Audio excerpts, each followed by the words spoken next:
Success is achieved twice, once in the mind and second time in the real world. Namaskar, welcome to PT Pointers, and in this video, we will cover major headlines of the Hindu, Indian Express, and Press Information Bureau. So, without wasting any time, let's start today's discussion. And our first headline is related to Article 370, and it is in the news because recently, five-member Constitution bench headed by Chief Justice of India, declared that abrogation of Article 370 is valid, and it held that Article 370 is a temporary provision which was enacted due to wartime conditions in the state and was meant to serve a transitional purpose. The court also held that Jammu and Kashmir did not retain any internal sovereignty after its integration, and court also directed the Election Commission of India to take steps to conduct elections to the Jammu and Kashmir Legislative Assembly by September 30, 2024. And do you know, friends, Article 370 gave special status to Jammu and Kashmir in the Indian Union, and it restricted the centre's legislative powers with respect to the state. It gave the state legislature special powers to draft its own constitution. Our next headline is related to Pakara Veh, which is prevalent in Bihar.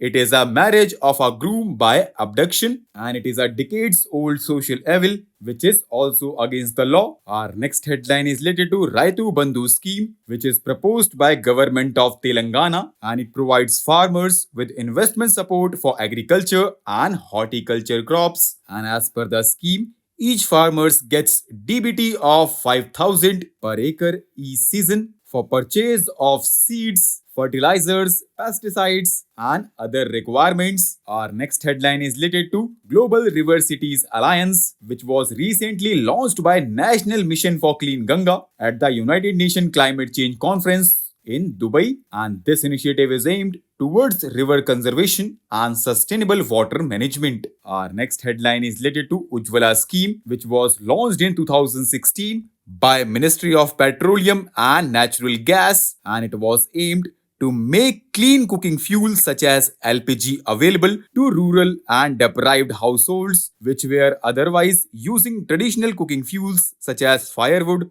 coal, cow dung cakes, etc. And beneficiaries are identified either from socio-economic caste census list or from 7 other identified categories such as scheduled caste household, scheduled tribe household, most backward classes, beneficiaries of PM Awas Yojana, Grameen, beneficiaries of Antyodaya Ann Yojana, forest dwellers, resident of islands or river islands, tea garden or ex-tea garden workers, or poor households not covered under the above categories. Our next headline is related to Global Partnership on Artificial Intelligence, which will be inaugurated on 12th December. It is a multi-stakeholder initiative with 29 member countries, and it aims to bridge the gap between theory and practice on AI by supporting cutting-edge research and applied activities on AI-related priorities. And do you know, friends, India is the lead chair of Global Partnership of Artificial Intelligence in 2024. Our next headline is related to Krishiun Scheme, which was launched in 2020 on international and national routes to assist farmers in transporting agricultural products to help improve their value realization. Krishiun Scheme 2.0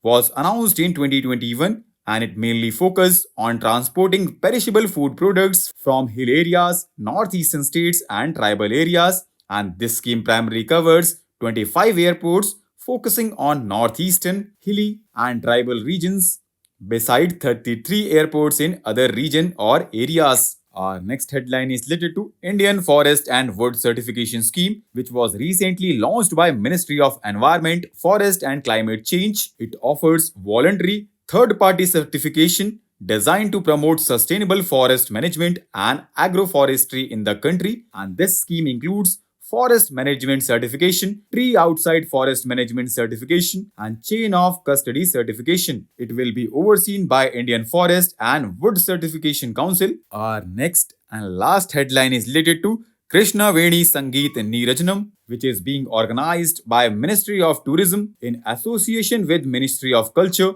Sangeet Natak Akademi, and State Government of Andhra Pradesh at Vijayawada from 10 to 12 December 2023. It is a 3-day classical music extravaganza which will host variety of activities including classical music performances by renowned musicians, exhibition and sale of regional cuisine, local handicrafts and handlooms. So with this, let's conclude our today's discussion. Thanks for listening, and for regular updates, you can follow us on various social media platforms.